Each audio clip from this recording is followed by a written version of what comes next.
ओम नमः शिवाय। संतान सप्तमी व्रत की पहली कथा प्राचीन काल की एक अद्भुत कथा है जो अयोध्यापुरी के प्रतापी राजा नहुष और उनकी पत्नी चंद्रमुखी के जीवन से जुड़ी है। उनके राज्य में विष्णुदत्त नामक एक ब्राह्मण भी रहता था जिसकी पत्नी रूपवती और रानी चंद्रमुखी में गहरी मित्रता थी। एक दिन जब वे सरयू नदी में स्नान करने गईं, उन्होंने अन्य स्त्रियों को पार्वती शिव की प्रतिमा बनाकर विधि पूर्वक पूजा करते देखा। उन स्त्रियों से पूछने पर उन्होंने बताया कि यह व्रत संतान सुख देने वाला है। यह जानकर रानी चंद्रमुखी और रूपवती ने भी इस व्रत को जीवन भर करने का संकल्प किया और शिवजी के नाम का डोरा बांध लिया।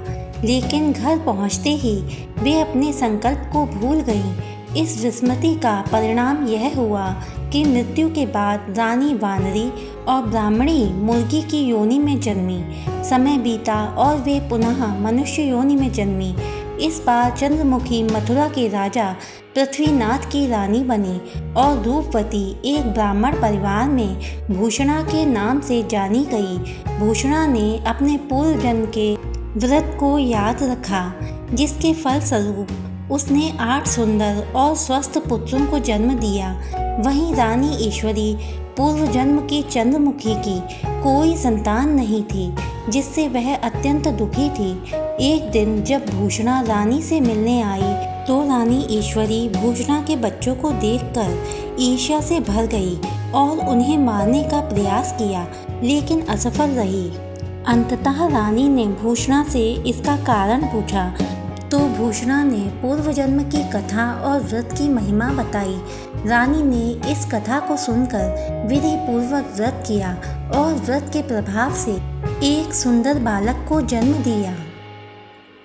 तभी से यह व्रत संतान प्राप्ति और उनकी सुरक्षा के लिए प्रसिद्ध हो गया, जिसे आज भी श्रद्धा पूर्वक किया जाता है। संतान सप्तमी व्रत की दूसरी कथा। संतान सप्तमी व्रत को संतान सुख और संतान की दीर्घायु एवं आरोग्य प्राप्ति के लिए विशेष रूप से महत्वपूर्ण माना गया है।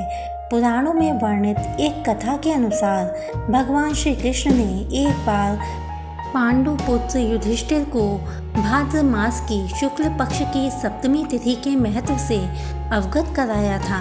श्री कृष्ण ने बताया कि इस दिन व्रत करके सूर्य देव और भगवान विष्णु और माता लक्ष्मी की पूजा करने से संतान प्राप्ति होती है। श्री कृष्ण ने अपनी माता देवकी को कथा सुनाई, जिन्होंने इस व्रत का पालन करके संतान सुख पाया। जब कंस माता देवकी के नवजात पुत्रों को जन्म लेते ही मार देता था, तब लोमश ऋषि ने उन्हें संतान सप्तमी व्रत करने का सुझाव दिया। माता देवकी ने इस व्रत का विधि पूर्वक पालन किया, जिससे उनका पुत्र कृष्ण का जन्म हुआ, जिसने कंस के अत्याचारों से पृथ्वी को मुक्त किया। ओम नमः शिवाय। हे बोले बाबा, मेरी आपसे यही प्रार्थना है कि संतान सप्तमी व्रत की ये कथाएं जो मनुष्य कहे और जो मनुष्य सुने, उसकी संतान को दीर्घायु बनाना, आरोग्य प्रदान करना। ओम नमः शिवाय।